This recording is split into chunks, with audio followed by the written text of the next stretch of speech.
want to work with people to help them understand their healthy lifestyle and what gets in their way.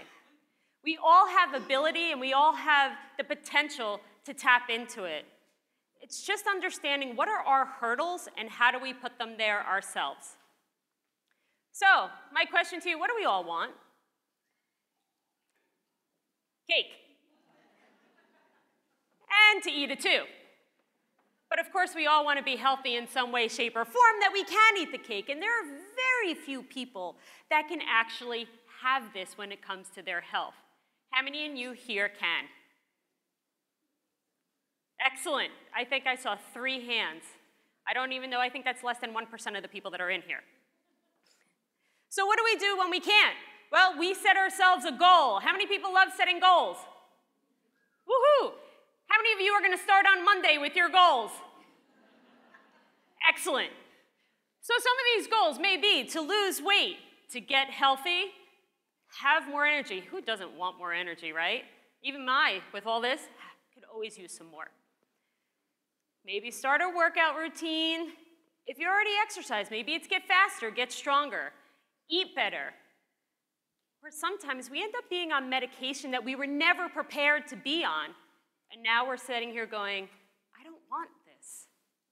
So we start with our goal. And how do we start? Strong, right? What do? Well, we buy lots of fruits and veggies. We get rid of all the junk food because I cannot have it in the house. If it's in the house, I'm going to eat it, and if it's Girl Scout cookies, which we all know it's Girl Scout cookie time, a sleeve goes very quickly, especially if they're the frozen Thin Mints or Tagalongs. The inevitable, I got to join a gym, and I'm going to sign up for all the classes, and you know what else I'm going to do as soon as I sign up for the classes? I'm telling everybody. I'm going to the gym. Don't invite me to any parties. Don't give me any carbs. I'm on a diet. I want to be healthy. I have to lose weight. So don't give me anything. By the way, I'm going to the gym today. I'm not making it to happy hour. Oh my God, my workout last night, right? Do you know that person? Shake your head. Yeah, you know that person. All right, so what happens? That first hurdle. Oh yeah, I see a lot of that. Maybe it comes in the form of work gets in the way. I've got deadlines, I got conference calls, I got meetings. Why did I do this to myself right now? What was I thinking? I'm so busy, there's no way I could focus. You're so stretched, so thin, you're everywhere. Your kids are pulling you. For those who have kids, you gotta take them everywhere. It's their life, not yours. You live for them. Or what if you're the opposite? You're just bored. You know, the more bored you are, the less you want to do. The couch. Oh, yeah, I should get up. I want to. Oh, look, it's a rerun of Sex and the City. I'll watch that, because this is my favorite episode. Then I'm going to go. Oh, it's a Sex and the City marathon? Great. So what do we call those things that happen to us? Mental. When you cannot keep focus on anything because everything else is getting in the way, that's your mental stress. You allow it to show up. So what do we do when we're stretched, pressed for time, and we have that midday crash, the 3 o'clock thing, the post-lunch? The easiest thing we need a boost. Let me grab a snack. Sugar. Sugar! It's going to help us get through the rest of the day. Caffeine, soda. God, I have to have my Coke. Who here always has to have a Coke midday? Thank you, the one person who actually admitted to it. And the vending machine, just this one time, or how often do you go into that coworker's office and you're like, they have candy, I'm just going to have one. Ours used to be at the front desk when I used to work in an office. So I would always go out and visit the receptionist, grab a handful of peanut M&Ms, and then go back to my office, and then go back out and get some more M&Ms and go back to my office. But that's okay, because I'll restart on Monday, right? Come on, we've all been there. So you get yourself going again, and you get stronger, and then you start realizing, what are we doing? I'm not having any fun. What am I doing? I'm eating salads every single day. Why would I do this to myself? What am I thinking? it's too much, the pressure. Work is too much. The family's too much. I'm just so sad about it. I'm angry. I'm frustrated. Well, it kind of hits an emotional area of yours. And when your friends see you and you're down, what's the first thing they usually say to you? Anyone?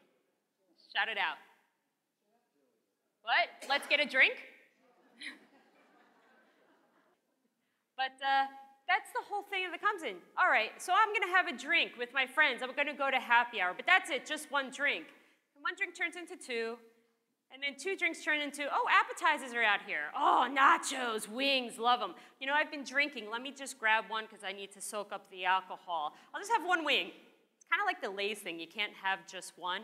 So one becomes two, becomes three, becomes hey, let's go get some food. We'll get a pie, we'll split it. All right. I promise I'm going to get serious on Monday. All right. So now we know, we're aware of all of what we have done. We try. We make it through the snowstorm to get to the gym.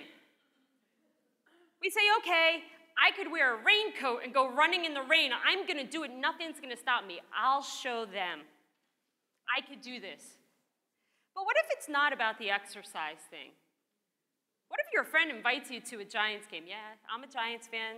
Hopefully they'll be better this year. Thank you. Rebuilding years. And it's the atmosphere, the smells, the sounds. Oh, that pretzel, the popcorn, all the different things passing around you. Okay, sports isn't your thing. Shopping. Woohoo, sales. Oh my God, there are so many people in here. It's kind of like that annual, what's the name of that bridal store in New York where they have it, everyone comes in, you see? Kleinfeld's, thank you. Thank you, Mark. Kleinfeld's has a sale and they show all these crazy women going after the bridal gowns fighting for it. What if that's the kind of environment you get into, holiday time? This environment is very stressful. But you know what? I'm sticking to my guns because I made a promise and I told everybody. So we made it. Woohoo! Congratulate yourselves. You didn't cave in. To what? Oh, the comfort foods. Who doesn't love some hot mac and cheese on a snowy day? Or when you're at the stadium, a burger and fries, all those things. When you go to a sale, you just go, what's the quickest thing to eat? That was kind of crazy, but you stood strong. Do you ever get that feeling sometimes that it's just you trying to push your way through your hurdles? That it's easier for everyone else around you? But you're still going strong. Maybe I spent too late of a night at that game, so I'm exhausted today. All right, maybe running in the rain wasn't such a good idea. I'm kind of sick. I feel run down. Or, if you're like me, you try something and you break something. Or you try running and you hurt yourself. Those are both me. Injury prone is something I am. However, I learn from all of it. So, what do we have? The physical stress on the body. What are we learning from this whole experience of when we have that? Well, it's really not my fault I got sick. And when I got sick, I just need that comfort food. Well, I'm injured anyway. So what's the point of trying to eat healthy and feel good when I'm just going to have to do it later on anyway? I'm just going to relax this weekend and get better. Why? Because Monday is going to be my day, and I'm going to get there. And so you do. And you really keep going, and you're doing so well, and just when you think you finally overcome that last hurdle that hits you, well, you start realizing you don't like being around too many people when you're trying to work out. You sign up for a class in the gym, and there are just people all around you, and you don't like that smell of sweat. It's kind of disgusting, and you just don't like people being that close. Or do you ever get the feeling you're completely alone with no one to help you? You're at this by yourself. None of your friends want to join in with it. Or they're just not encouraging you. And they're like, come on, there's a party going on. There's a party in Martin's room tonight. What room is that? 705? So that's what I'm saying. You have your friends that are like, let's have a lot of fun with all of this. Or you try something, and you think everybody else is better than you, so now you're kind of scared. So you're letting all the people around you, or lack thereof, create all this stress for you. These hurdles are all yours. They are there. So what do? Well, awareness. Awareness is the first key piece to everything. When do you find yourself in stressful situation? Is it work? Is it your environment? Is it the people around you? Is it the clothing you're wearing? Is it your technology working for you or not working for you? The moment you tap into understanding what it is that causes stress for you, that makes you fall back into what your goals are, creates that huge opportunity for you. That huge opportunity to set your goals. And how do we set our goals? What's the key word we keep talking about today? Intention, right? Why are you setting your goals? It comes down to, what is our spiritual influencer? What do you want? Maybe take that second to write down, I want blank. And I am willing to do whatever it takes to get there because I am worth it. If it's a must, if it's a have to, it's a need to, then why is it your goal? Nothing good can happen when you're struggling for something, when you see it as a fight to get there. But when it comes from a place of love, of desire, of passion, of growth, it creates that great opportunity for you to get there. Because this is how we want to be at the cause of our healthy lifestyle. So can you stay focused? Maybe your goal is too much. It's too big. Most of us in here have already gone through the AIM SMART process. It's that simple. Simplify your goals. They could be daily. Because to me, every day is Monday. And so if I didn't like what I had this morning, well, I'm going to change what I'm going to have this afternoon.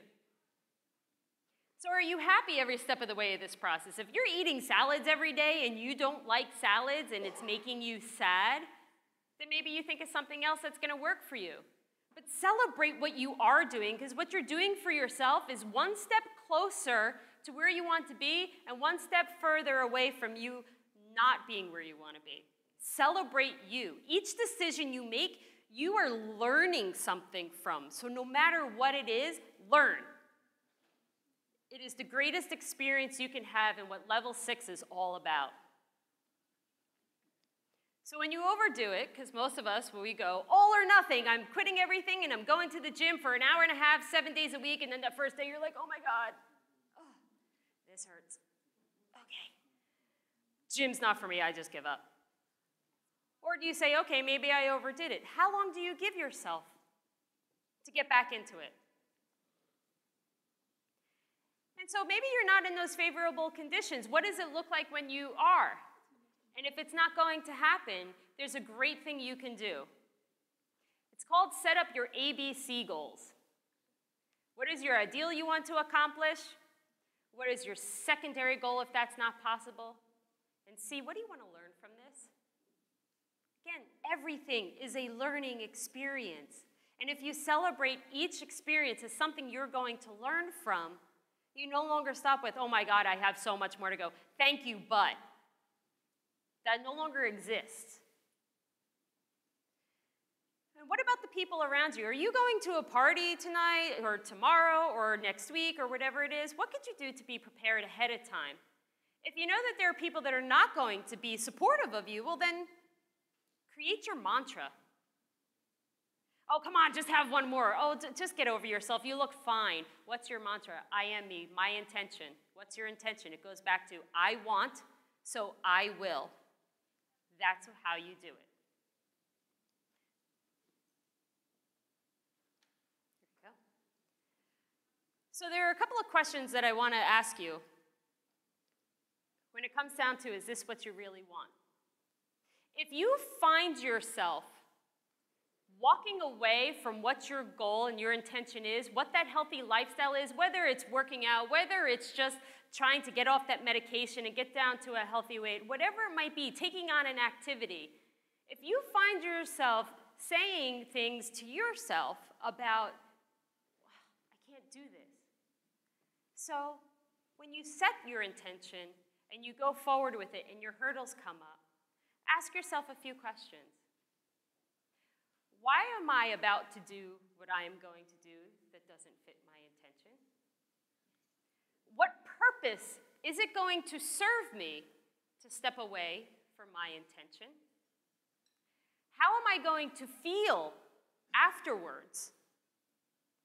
What am I going to say to myself?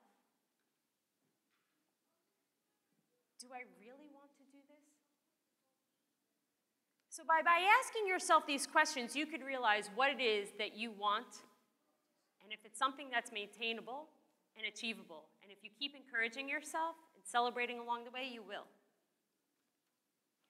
So a few last thoughts that I want to repeat so I can really instill this with you to help you understand. Can you stay focused? How'd you set your intuition? Intuition, that's great. My intuition is how you set your intention will create your success. Do you feel happy every step of the way of the process? What are the successes you've had all along the way? Celebrate your successes because you are worth celebrating. So when the frustration comes, ask yourself a few questions. Again, with celebrating. Why am I frustrated? I've done so much so far, so already. Why? What makes me happy? What gets me excited? Let's do this. And when you're physically challenged, what are you learning from it?